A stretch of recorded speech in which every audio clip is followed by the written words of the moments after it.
Queridos, vocês viram que está faltando parte do painel, né, hoje. O painel está incompleto hoje, que sendo necessário fazer uma limpeza do painel. E aí o Josenias, né, o artista que assina esse painel, ele disse: pastor, o senhor não queria aproveitar e mudar logo o painel? Não, eu disse, deixar a igreja decidir, né? Isso é com a igreja. Esse painel já é tão bonito, tão característico. Mas todo o trabalho do Josenias é bonito, né? O painel anterior também foi. Esse também.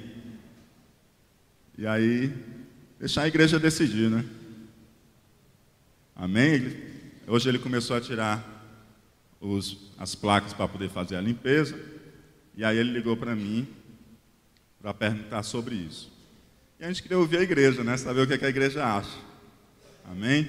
Se a igreja quer que a gente continue com esse painel ainda por algum tempo, ou se a igreja acha melhor renovar esse painel.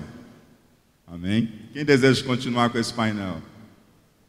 Quem deseja renovar? Então pronto, Josenias, mais trabalho para você, Josenias. Amém? Então Josenias vai preparar o outro painel.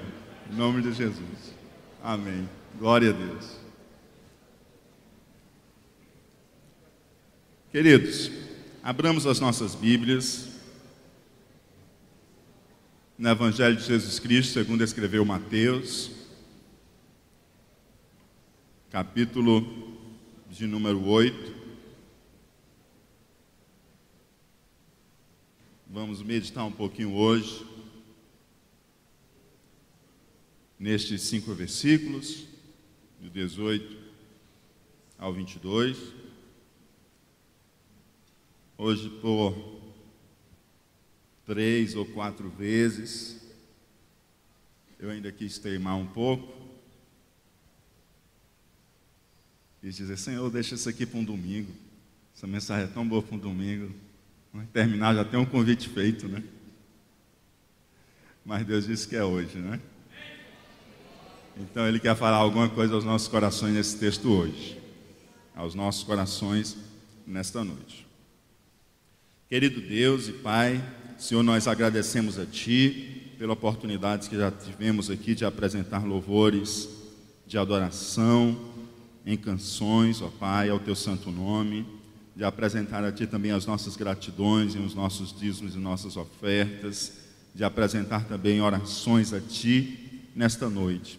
E agora pedimos a Ti que graciosamente Tu dirijas-se a nós, falando aos nossos corações, através da Tua santa e maravilhosa palavra. Vem falar aos nossos corações, ó Pai, nesta noite, e que nós possamos, Senhor Deus, ouvir a Tua voz, atentar e reagir positivamente àquilo que Tu pedes de nós. É em nome de Jesus que Te oramos e desde já Te agradecemos, porque sabemos que Tu, pela Tua graça, misericórdia, amor e fidelidade, dirigirás-se às nossas vidas nessa noite, em o nome de Jesus Cristo. Amém. Versículo 18 ao versículo 22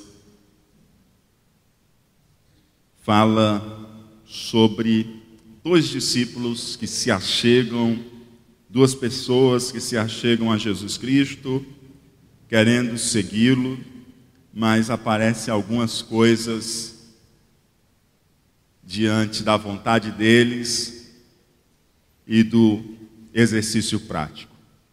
Todos nós temos vontade de seguir a Cristo, de fazer a vontade de Deus. Todos nós sentimos esse impulso, mas às vezes quando entra para o momento prático de seguir a Cristo, às vezes a gente recua um pouco. Parece que lá dentro de nós há um desejo, há um ímpeto, mas na hora de casar a vontade com o exercício, com a prática, parece que a gente às vezes quer recuar um pouco. Mas Cristo pede de nós bem mais que isso, né? Como os irmãos que estão no discipulado estão aprendendo, a salvação é de graça, mas o discipulado pode custar tudo. Amém? pode custar toda a nossa vida. Então nós vamos ver aqui um pouquinho sobre essa questão do ser discípulo, do seguir a Cristo. Versículo 18 nos diz: E Jesus, vendo em torno de si uma grande multidão, ordenou que passassem para o outro lado. O que tinha em torno de Jesus Cristo?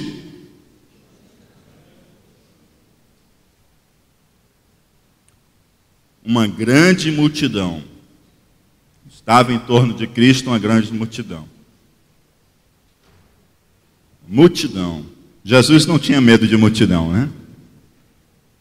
Ele diz: vamos passar para o outro lado. Não é porque Jesus tinha medo de multidão.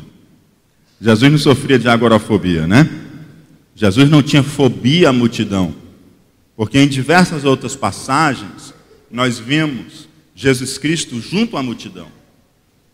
Mas nesse caso específico, Jesus olha uma multidão em torno dele e Jesus diz: vamos passar para o outro lado. Quando ele vê a multidão em torno dele, ele decide passar para o outro lado. Jesus não estava fugindo da multidão porque ele tinha medo da multidão, como alguns de nós temos, né? Eu me lembro da primeira vez que me chamaram ao altar para fazer uma oração, foi em um culto de jovens. Eu acho que de tanto eu tremer, eu acho que até a igreja tremeu, né? Acho que até o chão tremeu, né? De tanto eu tremer. Então, assim, alguns de nós temos medo de multidão, mas Cristo ele não tinha medo de multidão.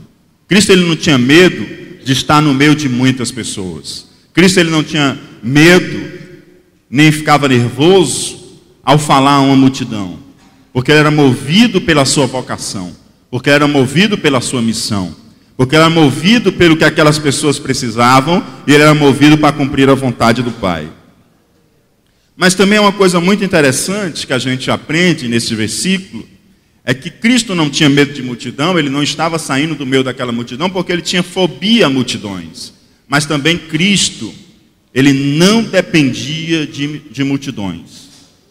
Cristo, ele não era viciado a multidões. Cristo é um líder que não é refém das multidões.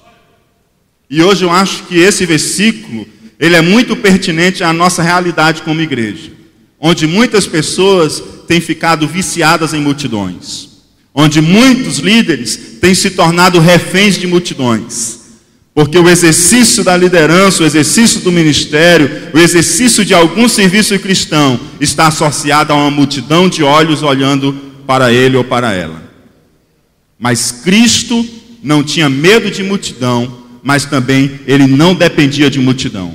O que ele tinha que fazer, ele fazia, nem que fosse sozinho com uma mulher sentado em cima de um poço, sem nenhum olho para ver ele cumprindo a vontade do Pai, porque Cristo não precisava apresentar à multidão aquilo que ele queria e podia fazer. Cristo, a única vontade que ele tinha era de fazer a vontade de Deus. Se a vontade de Deus era para ser feita na presença de muitos olhos, ele fazia. Mas se a vontade de Deus era para ser feita em foro íntimo, sem que nenhum olho enxergasse, também era a sua vontade de cumprir, porque ele não dependia de multidões. Isso nos ensina muito sobre discipulado, sobre ser discípulo de Cristo. Nos ensina que a nossa vida cristã, ela deve estar desassociada dos olhos que nos veem. Porque parece que nós somos um quando alguém está nos vendo, mas quando nenhum olho, nenhum par de olhos nos enxerga, parece que nós nos transformamos numa outra pessoa. Parece que nós somos crentes para os outros, mas nós não fomos chamados para ser crentes para os outros. Nós somos chamados para ser crentes para Deus. Crentes em Deus e viver para Deus. E viver para Deus significa dizer que eu vivo para Ele. Quer tenha vários pares de olhos olhando para mim, quer não tenha sequer um par de olhos enxergando a minha vida. O que me satisfaz é cumprir a vontade do meu Deus. O que me satisfaz é fazer a vontade de Deus. É isso que tem que ser a perspectiva minha, a sua perspectiva da vida cristã. não uma perspectiva que depende da aprovação de outro, não uma perspectiva que depende do olhar de outro, não uma perspectiva que depende do elogio de outro. Nós não podemos tornar-nos reféns das multidões. Não. A vida cristã, ela tem que ser vivida, quer tenha-se multidões, quer não se tenha multidões. Há quem só faz algum serviço se houver uma multidão. Tornaram-se dependentes da multidão. Desanima quando não há multidão. Perde o interesse. Não gostaria que você viesse trazer aqui uma reflexão na consagração. O irmão já coça a cabeça. Não queria pregar no domingo. Se tornam reféns da multidão. Perde o interesse. Irmão, só para 10 pessoas? Eu subi em cada sala de aula, este domingo que passou, da Escola Bíblica Dominical, e cheguei lá. Quando eu abri a sala da porta, bati e abri, tinha uma professora, e tinha sabe quantos alunos? Não tinha alunos.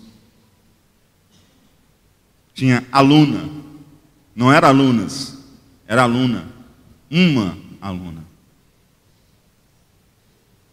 E aquela professora, ela não cancelou a aula, porque as demais alunas e alunos faltaram. Ela ministrou aquela aluna. Porque ela não está importando com a multidão para ouvi-la. Ela está interessada em fazer a vontade de Deus.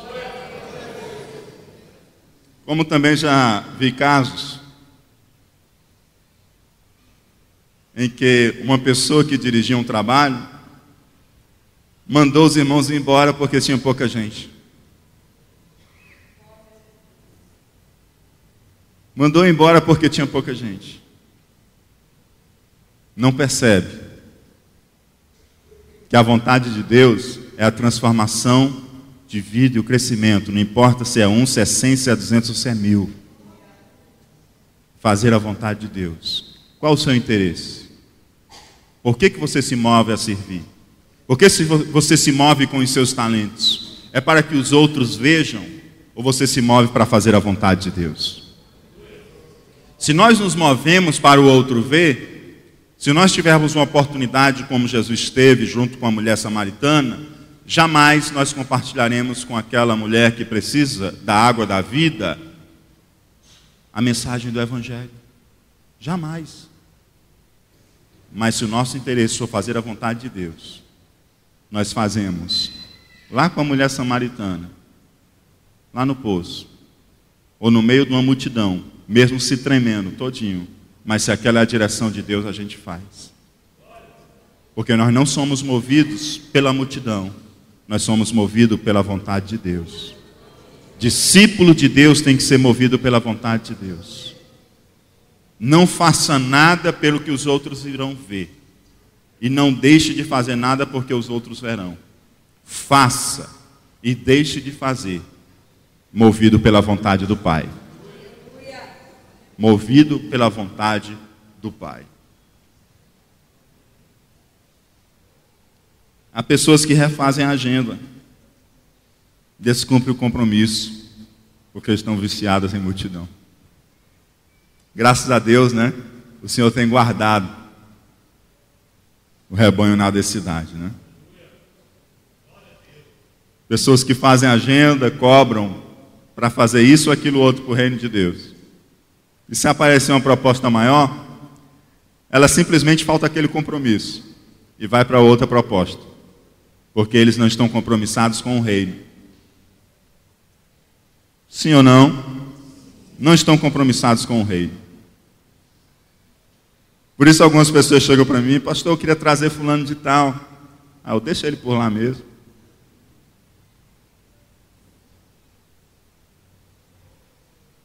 Tem tabela de preço, amado? Não serve. Porque não tem valor no mundo que pode pagar o preço da mensagem de Deus. Tabelou preço de mensagem, não serve para pregar no altar da igreja do Senhor Jesus. Não serve. Porque vivem fazendo isso, trocando agenda porque ficaram viciados pelas multidões, fazendo da palavra de Deus uma mercadoria, mercantilizando o evangelho do Senhor. E aí cabe uma indagação para mim, para você, para nós. Qual é o meu e o seu interesse em servir? Por que nós servimos? Nós servimos para fazer a vontade do Pai ou nós servimos por uma necessidade de aparecer? Uma pergunta para mim e para você. Uma pergunta para quem segue a Cristo. Por que eu sirvo? Por que eu apareço lá no Impacto Social e corto o cabelo daquelas crianças, às vezes com cabeças feridas ou cabeças cheias de piolhos, e eu vou lá fazer a higienização cabeluda, cortar o cabelo daquelas crianças? Por que eu faço aquilo? Desejo de aparecer, que estou fazendo alguma coisa, ou porque eu sou movido pela compaixão de Deus a ajudar aquele que precisa? Por que eu vou no Impacto Social e ajudo na organização da fila para quem vai ser atendido pelos médicos da igreja? Por quê? Qual a minha motivação? É servir? É fazer a vontade de Deus? O que me move? O que move a mim? O que move a você? Deus chama a mim e a você a não sermos movidos por necessidade de projeção pessoal, mas sermos movidos pelo anseio de promover o nome de Deus, de fazer o nome de Deus brilhar.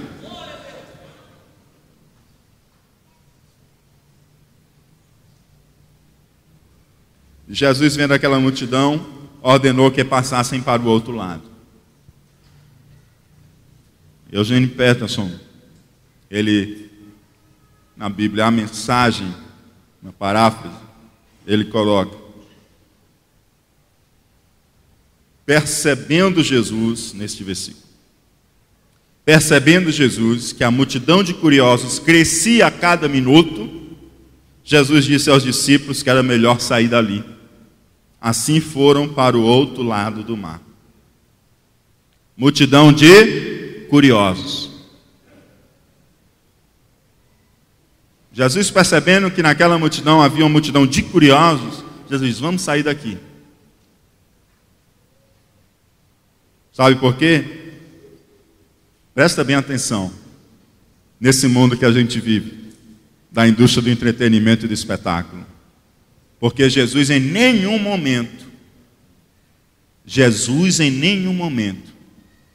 procurou atender a sede de show business, de indústria do entretenimento, de espetáculo.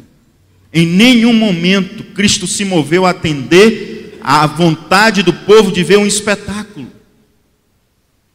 Jesus se movia para atender a necessidade do povo por coisas celestiais, pelo anseio espiritual de conhecer a Deus. Aquela multidão estava ali não porque queria seguir a Jesus, mas porque estava atrás dos espetáculos, dos sinais, das maravilhas, dos prodígios. E os sinais, os prodígios e maravilhas de Jesus Cristo nunca foram para a apresentação de um show de poder. Nunca. Jesus operou milagres, prodígios e maravilhas, movido pela compaixão do outro que precisava ser tocado e curado. Ele não fez aquilo para manifestar poder, ele não fez aquilo para elaborar um grande show e um grande espetáculo. Não. Algumas das vezes Cristo até chega em alguns e bate no ombro e diz: fica calado, não conta para ninguém. Sim ou não? Porque em nenhum momento foi vontade de Deus projetar as pessoas para os sinais, mas os sinais é quem tem que trazer as pessoas até Deus. Quem entendeu, dá uma glória a Deus. Os sinais não são um fim em si mesmo, eles devem apontar para a pessoa de Cristo. Mas aquelas multidões, elas estavam atentas apenas ao sinal. Cristo não anda atrás de multidões que procuram show business. Cristo não anda atrás de multidões que quer um espetáculo de entretenimento. Não são essas multidões que move-se de íntima compaixão o coração do nosso mestre Nazareno. Multidões que querem encher os olhos, multidões que querem ser mexido com as emoções por um grande espetáculo. Essas multidões aí, Cristo olha para os seus discípulos e diz: vamos passar para o outro lado? Vamos passar para o outro lado? Show e espetáculo não segura a vida de ninguém. Show e espetáculo não faz crente crescer na vida espiritual. Show e espetáculo enche os olhos, mas não enche a alma e o espírito. Não enche a alma e o espírito. Jesus não se interessa em atender a sede de show e espetáculos da multidão, mas em atender os que anseiam por descanso, acolhida e cuidado. Multidões que precisam de um pastor. Está lá, Mateus 9:36, bem pertinho dessa outra multidão. Olha só o que Jesus diz: e vendo as multidões, diz a palavra de Deus, Jesus teve grande compaixão delas, porque andavam cansadas e desgarradas, como ovelhas que não têm pastor. Olha que diferença de multidões. Uma multidão que queria espetáculo, uma multidão que queria show, uma multidão que queria uma indústria de entretenimento, e uma multidão que estava cansada, desgarrada e que precisava de um pastor. A multidão que queria um espetáculo, queria show, queria entretenimento, queria fazer do momento de culto um momento apenas de lazer pessoal e de atender às suas necessidades, de espetáculo, de show e de curiosidade.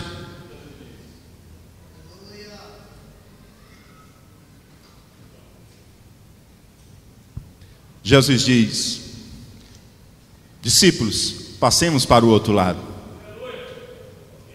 Mas a multidão que não andava atrás de espetáculos, de show, de encher os olhos com essa indústria do entretenimento, que alguns cultos viraram grande espetáculo de entretenimento. A multidão que estava cansada, estava desgarrada, estava sem pastor, Jesus move-se de íntima compaixão para dar a essa multidão descanso, para dar a essa multidão acolhida, para dizer para essa multidão: eu sou o vosso pastor. Glória a Deus. Diga comigo: Jesus não veio atender a sede da multidão por espetáculo e idolatria. Jesus veio atender a sede da multidão por relacionamentos e adoração. Amém? Jesus não está preocupado em atender as pessoas que estão querendo matar a sua sede por espetáculos, entretenimento e idolatria. Jesus veio atender as pessoas que estão desejosas de relacionamento e adoração. É este anseio da alma que Cristo veio atender. Porque espetáculo e entretenimento o mundo pode dar. Sim ou não? Espetáculo e entretenimento o mundo pode dar. Pode atender essa necessidade do ser humano. Mas relacionamentos profundos e íntimos, sadios, e a verdadeira adoração, só Cristo pode dar. Só Cristo pode dar. Somente Cristo pode dar. Relacionamentos profundos, relacionamentos saudáveis, só aquele que é erguido, restaurado pelo sangue do Cordeiro. que trouxe a nós paz com Deus e paz uns com os outros. Só Jesus Cristo. Só Jesus Cristo. A multidão do espetáculo, Deus diz para os discípulos, Jesus diz para os discípulos, vamos passar para o outro lado. E quando Jesus diz, vamos passar para o outro lado, isso cabe-nos algumas perguntas. Que Deus nos guarde, a mim e a você, de estarmos dentro dessa multidão. E as indagações são, o que eu e você procuramos no templo? O que eu e você, quando decidimos, hoje é terça-feira, hoje é domingo, hoje é sexta, eu vou ao templo. O que é que nós procuramos no templo? O que é que nós buscamos no templo? O que é que a gente espera ver?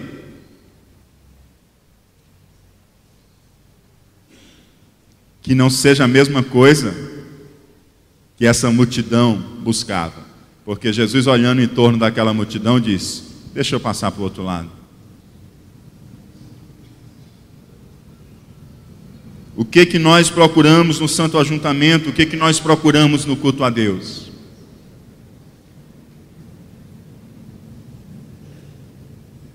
Que seja a adoração ao Deus bendito. Que seja apresentar ao Senhor as nossas vidas. Que mais do que vir buscar alguma coisa diante do altar de Deus, seja vir colocar no altar de Deus. Amém? A gente vem para a igreja, a gente quer muito levar uma bênção, né? Mas que antes de levar uma bênção, a gente tem a ideia de trazer ao altar de Deus. Não era assim que os judeus faziam? Eles não iam ao templo e levavam o cordeiro para oferecer? Que a gente venha trazendo a nossa semana ao altar de Deus. Meu Deus, aqui é a minha semana, olha como eu vivi. Meu Deus, aqui é a minha semana, olha o meu testemunho. Meu Deus, aqui é a minha semana, olha o meu serviço. Que seja adorar a Deus. Que seja isso que a gente busque no culto a Deus. E aí, claro, quem adora ao Senhor volta cheio. Sim ou não? Ao mesmo tempo que você deixa no altar o seu testemunho, a sua semana, o seu serviço cristão, você volta realizado. Você volta realizado de ter vivido a vontade de Deus e ter buscado, mesmo naquela semana difícil, fazer aquilo que apraz ao Senhor.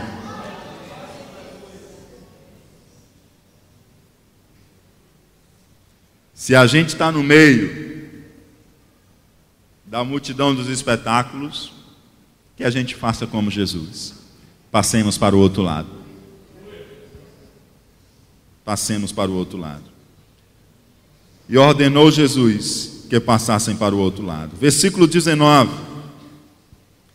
E aproximando-se dele um escriba, disse-lhe, mestre, aonde quer que fores, eu te seguirei.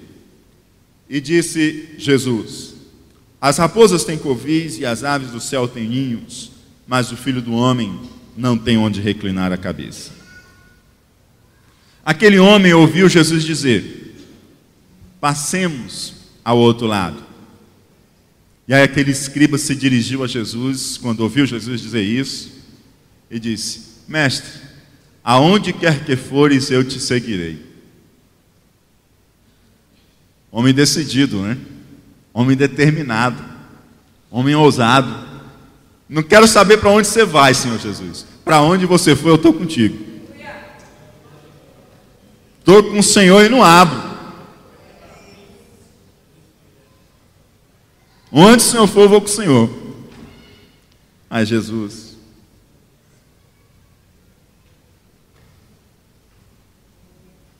responde a ele, olha, as raposas têm os covis, as aves têm um ninho, mas o Filho do Homem não tem nem onde reclinar a cabeça.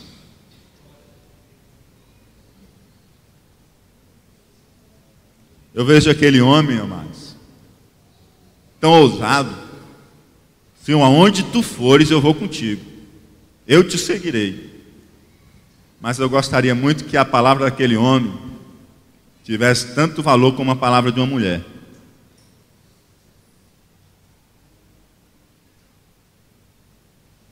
Eu gostaria muito que a palavra daquele escriba tivesse tanto valor como a palavra de uma mulher.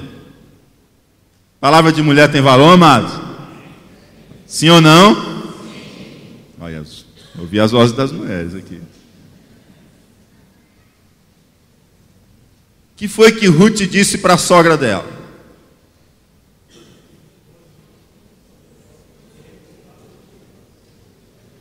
Ruth, capítulo 1, versículo 16 e 17. Disse, porém, Ruth: não me instes para que te abandone e deixe de seguir-te, porque aonde quer que tu fores, irei eu, e onde quer que pousares, ali pousarei eu. O teu povo é o meu povo, o teu Deus é o meu Deus. Onde quer que morreres, morrerei eu, e ali serei sepultada. Faça-me assim o Senhor, e outro tanto, se outra coisa que não seja a morte me separar de ti.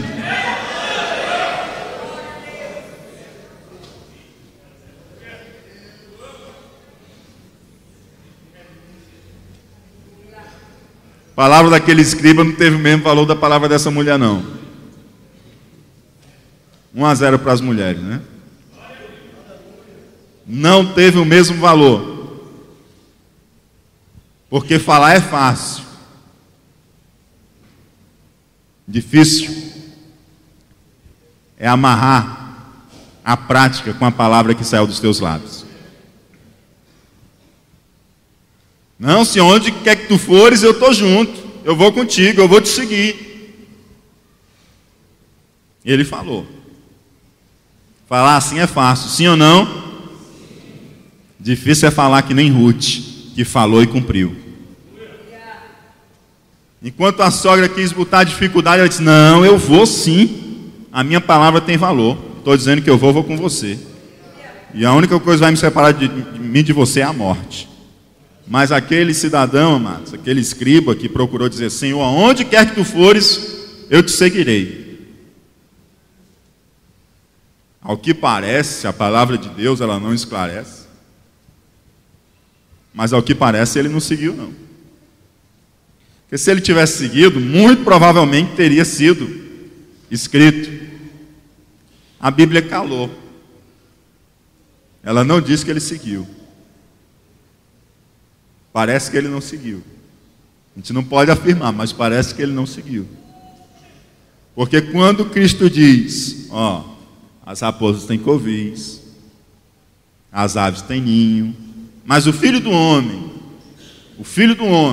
aquele que é inteiramente homem, mas é também um Filho do Homem, o Messias prometido lá no Antigo Testamento, ele que criou os céus e a terra, ele não tem nem onde reclinar a sua cabeça. Os animais têm onde descansar, mas eu não tenho nem onde reclinar a minha cabeça. Sabe o que isso significa, amados? Que significa que seguir é estar disposto a abrir mão.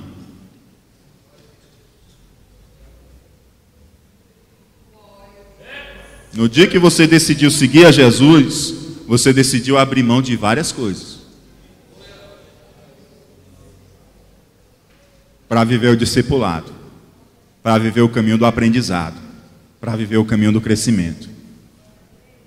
Ih, pastor, pensei que eu ia abrir mão para receber, eu vou abrir mão é para perder. Quem quiser ganhar a vida terá que perdê-la. Quem quiser ganhar a vida terá que perdê-la. Porque quem perder vai ganhar a vida. Mas quem ganhar a vida, perdê-la. Palavras de Cristo. Não sou eu que estou inventando coisa aqui para você, não. Palavras de Jesus, no meio nazareno. Então Jesus disse para aquele escriba que seguir significa estar disposto a abrir mão.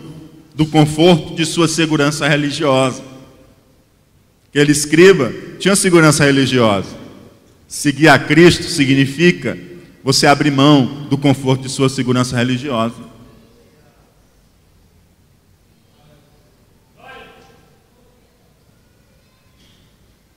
Sua segurança está centrada na pessoa de Cristo. Amém?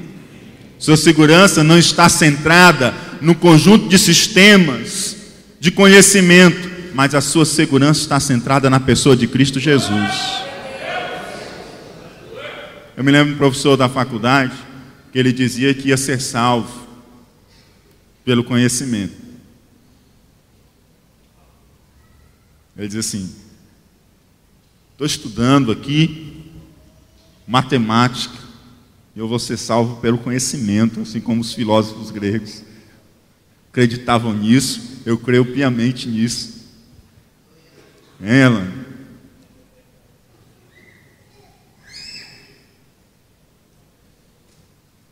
tem que abrir mão do seu conforto, da sua segurança, da sua convicção, para abraçar um novo e vivo caminho. Ele precisava abrir mão do conforto de sua segurança religiosa. Ele precisava abrir mão do conforto social. Ele era um escriba, ele era respeitado. Ele ia perder essa condição para ser um seguidor de Cristo Jesus, um homem amado e odiado, que andava por aí levando a mensagem do Evangelho de um lado para outro, juntamente com uma multidão de pobres. Então aquele escriba, doutor, conhecedor, senhor de conhecimento, respeitado socialmente, ia ter que abrir mão disso para andar com a multidão de pobres e com Jesus Cristo. Você está disposto a abrir mão onde eu não tenho onde nem reclinar a cabeça? Onde você consegue reclinar a cabeça não somente no seu lar, mas numa multidão de pessoas que lhe cerca, lhe honrando?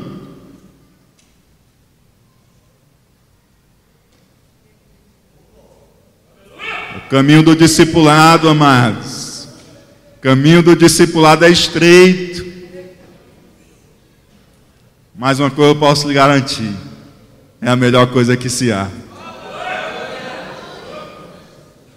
Você está disposto a abrir mão do conforto, da rotina e da previsibilidade? Você tem a rotina do seu dia a dia. Você sabe o que você vai fazer, que horas vai levantar, para onde vai, que horas que chega, que horas que se faz a refeição. Se você quiser me seguir, vai acabar todo esse conforto seu, da rotina e da previsibilidade. Quem segue a Cristo, amado, não tem rotina nem previsibilidade. Porque a qualquer momento ele olha para você e diz: meu filho, é agora que eu quero.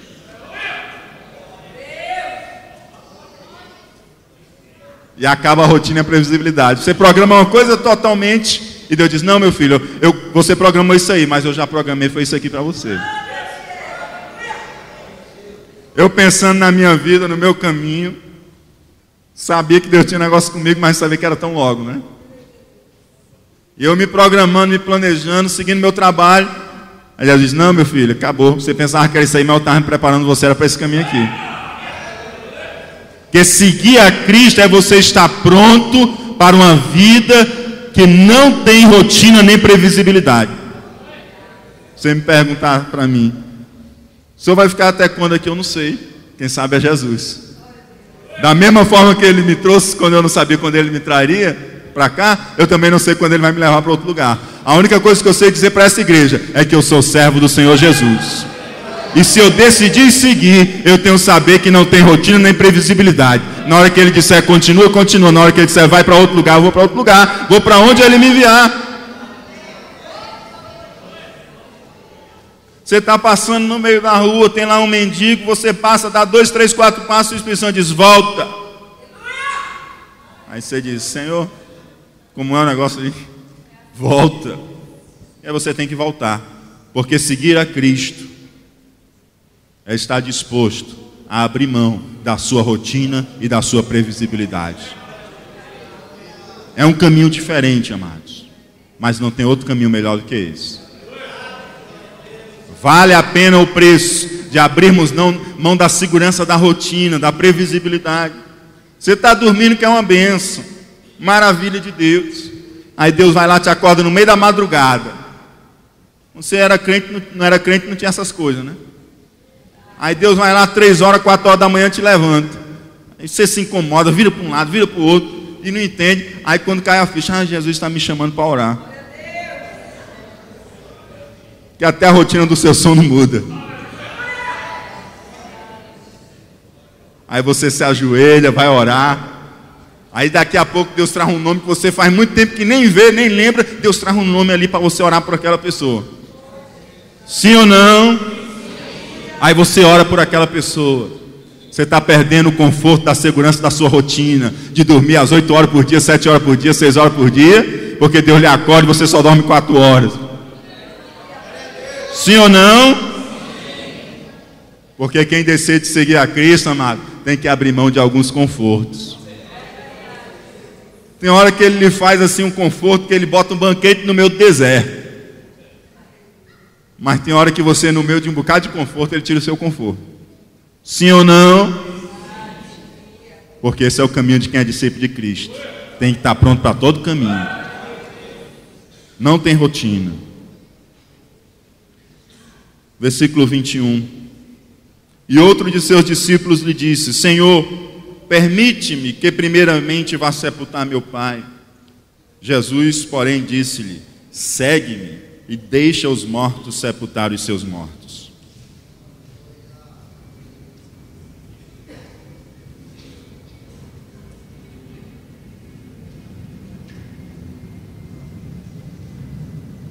Pastor,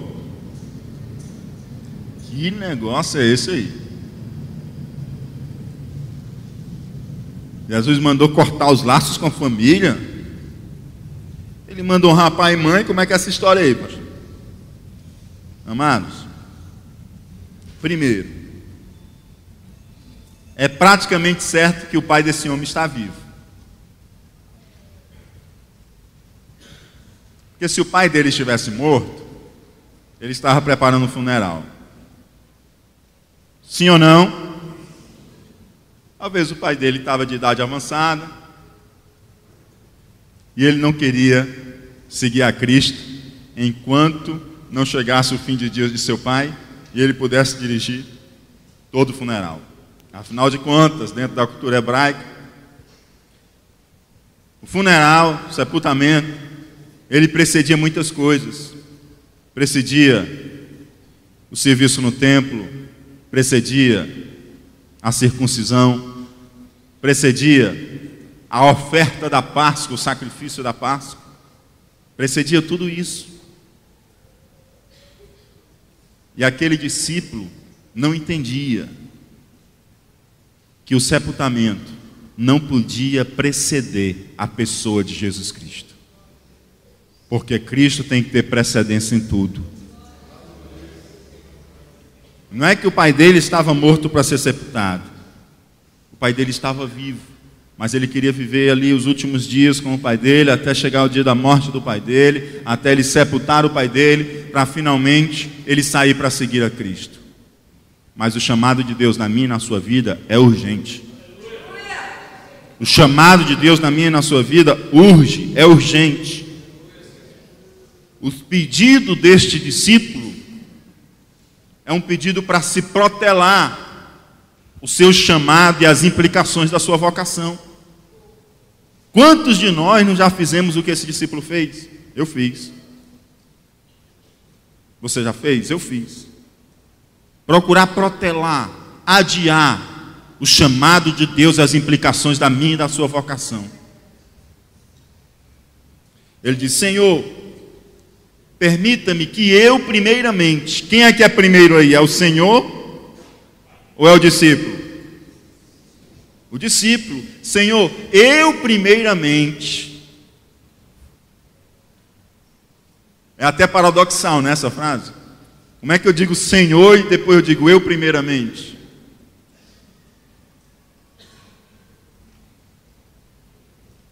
Está eclipsado, né, aí o pronome pessoal. Mas é isso que ele está dizendo.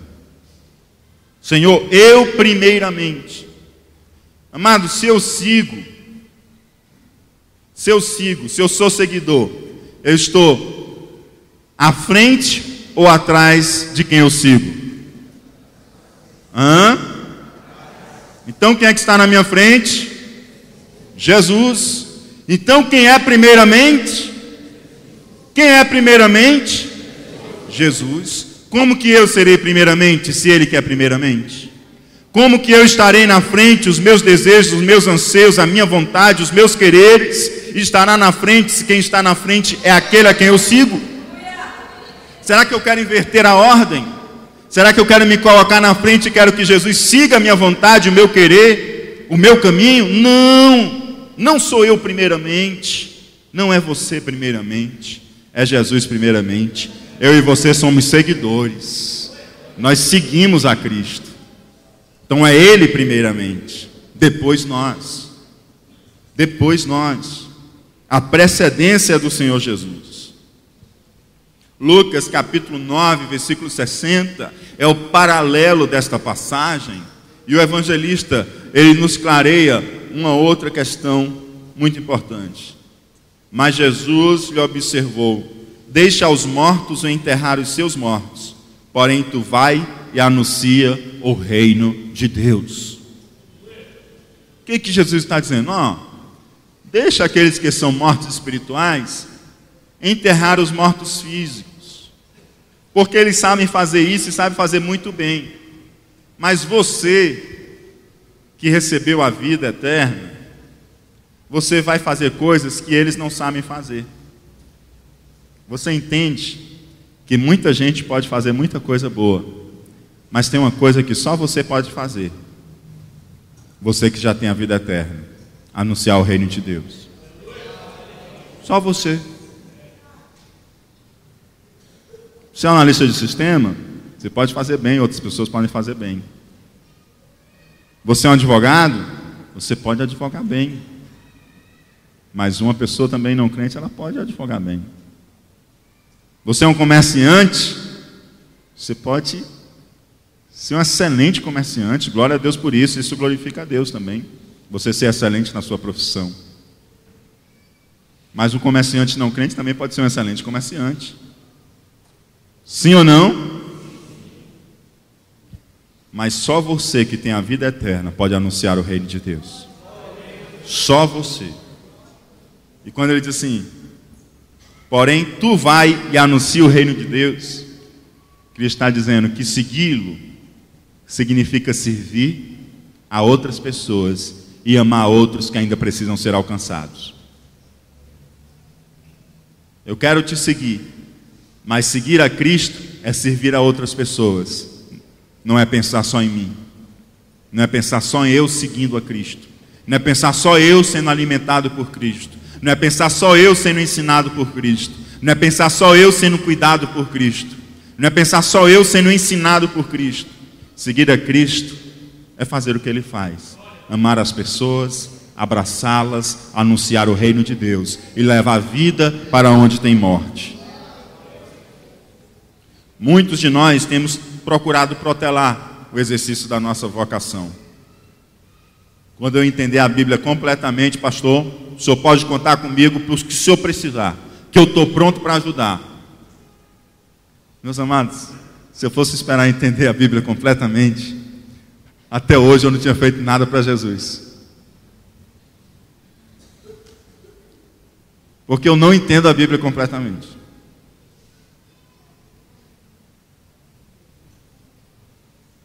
Eu não entendo a Bíblia completamente. Não, pastor, mas quando eu entender tudo da Bíblia, aí sim, aí eu vou atender o chamado de Deus, que Deus já me disse que me chamou para isso, para aquilo. Nunca eu vou conseguir entender a Bíblia completamente enquanto não chegar aquele dia que eu serei levado para se encontrar com o Senhor Jesus. E as coisas que me são ocultas me serão reveladas, como serão reveladas a você. Não espere você conhecer a Bíblia toda para você fazer alguma coisa para Jesus. Não estou advogando aqui, nem fazendo apologia ao despreparo e à ignorância. Mas estou dizendo para você que você não pode esperar conhecer, saber toda a Bíblia para que exerça aquilo que Deus tem pedido de você. Pastor, quero muito servir com meus dons, com meus talentos, com o meu tempo, com a minha vida. Mas, depois de eu passar no vestibular, está entendendo que você está sempre protelando, sempre jogando para frente? Meu ano, para fazer o vestibular, teve algumas atividades na igreja que elas foram prejudicadas. Mas aonde eu estava, lá no meu colégio, com os colegas que iam fazer vestibular, eu procurava alguma forma de servir a Cristo. Mas quando eu terminar a faculdade, aí sim, mas fazendo a faculdade, eu não tenho como servir a Cristo, eu não tenho tempo, não dá. Aí termina a faculdade. Não, pastor, agora não. Eu quero primeiro estar economicamente estabilizado, né? Quando eu estiver economicamente estabilizado, mas agora eu estou com 3 turnos de trabalho, estou com 2 empregos, então tenho que me preparar, quando eu estiver estável economicamente, aí sim, aí eu vou ter tempo para o Senhor. Você não pode protelar a vocação de Deus na sua vida. Não tarda, urge que você sirva com a sua vida por inteiro ao Senhor. Preste atenção que Cristo só chamava os ocupados. Nunca Cristo chamou os desocupados. Eu leio a Bíblia ali, os evangelhos, eu nunca vi Jesus Cristo chegando para um desocupado: ei, tu que não está fazendo nada, vamos me ajudar aqui. Você já viu? Tudo que ele chega, o homem estava sentado na coletoria trabalhando, o outro estava pescando, todo mundo está fazendo alguma coisa, porque ele não chama desocupados. Então, por mais ocupado que você esteja, você consegue fazer alguma coisa para Jesus. Glória a Deus. Pastor, estou com meus filhos, né? Criança, adolescente, mas quando eles crescerem, já estiverem ali na idade de casar, eu vou ter tempo para Jesus. Meu irmão, se você não tiver tempo para Jesus hoje, nunca mais você vai ter. Nunca mais, porque o tempo é hoje, é hoje, é hoje. Jesus olha para aquele discípulo e diz: deixa os mortos sepultar os mortos, porque urge que você anuncie o reino de Deus. Agora essa é clássica, essa é clássica. Pastor, mas quando eu me aposentar, o senhor pode contar com o que precisar, que você tem tempo total para Jesus. Meu amado, essa história é antiga, viu? Se você não começa hoje, nunca mais você começa. É aquela história: não, na segunda-feira eu começo. É o regime da segunda-feira. É o regime da segunda, né? É sempre na outra segunda, né? Quando eu me aposentar, não protele a sua vocação, não adie o seu chamado, não adie o serviço de Deus. Pastor, o que é que eu sei fazer? Você sabe fazer alguma coisa, você sabe orar, você sabe interceder, você sabe conversar com alguém o que é que Jesus fez na sua vida, você sabe ficar lá no Impacto Social organizando uma fila, você sabe receber uma pessoa na porta da igreja, você sabe fazer alguma coisa. Glória a Jesus. Pastor, quando eu tiver mais tempo eu faço. Sabe quando é que você vai ter mais tempo? Nunca. Porque mais tempo você teve ontem. Daqui para frente, amado, nosso tempo vai só diminuindo. Mais tempo a gente teve ontem. Quando eu nasci eu tive mais tempo do que eu tenho agora. Meu tempo de vida é contado. Eu não sei quando eu vou partir, mas Deus sabe, está nas mãos de Deus. Você também não sabe quando você vai partir, mas Deus sabe, está nas mãos de Deus. O homem, ele nasce com os dias contados. Tem o dia de eu e você partir. Então ninguém vai ter mais tempo. Cada dia que passa, cada minuto que passa, eu estou diminuindo o meu tempo. Meu tempo está diminuindo. Até chegar aquele dia que eu partirei, não estarei mais aqui. E aqui eu não poderei mais fazer nada. Só poderei fazer na presença do Senhor. Mas Deus quer que eu e você façamos aqui e agora. Não vai ter um tempo que você vai ter mais tempo.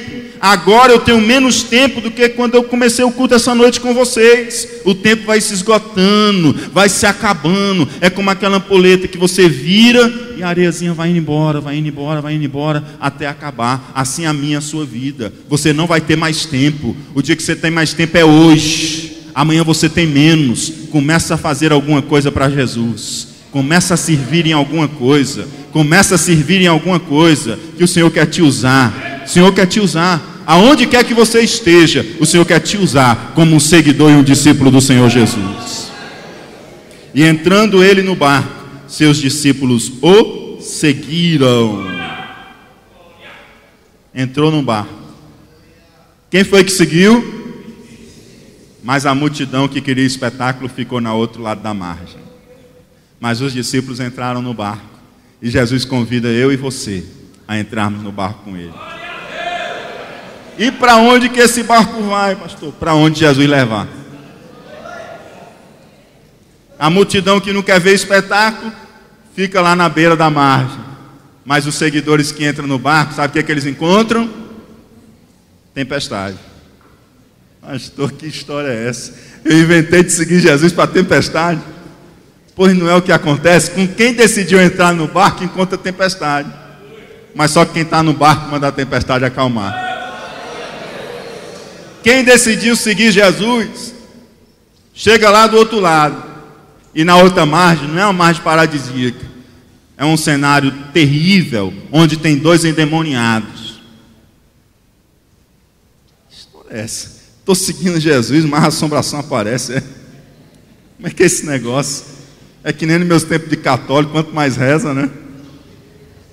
Como é que é esse negócio, mano?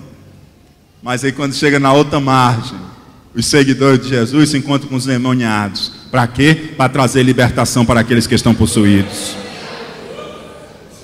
E aí, quando chega lá, o povo expulsa. Porque quem segue Jesus nem sempre é abraçado, às vezes é odiado. Aí o povo expulsa. Aí tem que atravessar o mar de volta, o mar da Galileia ou o lago de Tiberíades, né? Como você queira chamar. Aí quando atravessa de volta, encontra um paralítico. Porque quem foi chamado para seguir a Jesus foi chamado para orar pelos enfermos e eles serem curados. Encontra um pecador para que ele alcance a salvação e tenha o perdão dos seus pecados. Então, quero lembrar para você que quem entra no barco, parte para outra margem, vai encontrar a tempestade, mas Jesus está com você no meio da tempestade. Deixou os shows e os espetáculos para trás, encontrou a tempestade, mas Jesus está com você. Você vai ter a missão de libertar aqueles que estão possuídos por demônios. Você não vai correr dos demônios, você vai botar os demônios para correr na autoridade em nome de Jesus, porque você é um discípulo e seguidor de Jesus Cristo. Você vai orar pelos enfermos, eles serão curados. Curados, porque o poder não é meu, o poder não é seu, o poder é de Cristo Jesus, que impôs autoridade sobre a minha vida e sobre a sua. Você vai encontrar pecadores e vai pregar o Evangelho, eles serão perdoados e serão salvos pelo poder que há no nome de Jesus. Vamos ficar em pé em nome de Jesus, todos aqueles que entram no barco para seguir com Jesus. Aleluia, Jesus.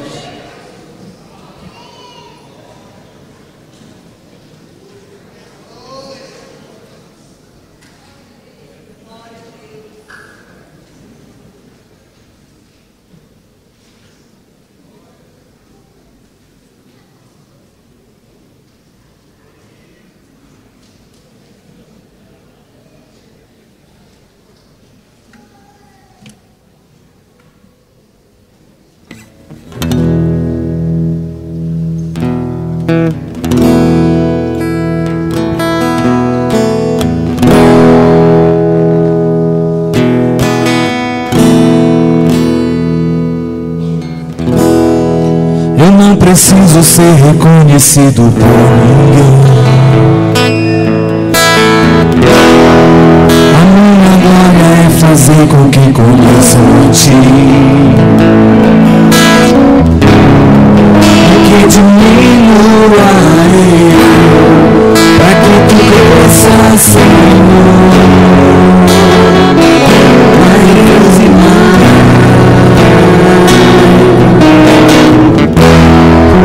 Como serafins que cobrem rosto ante a ti. Esconde o rosto para que vejam tua face em mim. E que diminua para que tu cresças, Senhor. Mais, mais, Santo dos Santos, a fumaça me esconde, só teus olhos me veem, debaixo de tuas asas, é meu abrigo, meu lugar secreto, só tua graça me basta, em tua presença meu prazer. Santo dos Santos, a fumaça me esconde, só teus olhos me veem, debaixo de tuas asas, é meu abrigo, meu lugar secreto, só tua graça me basta, em tua presença meu prazer.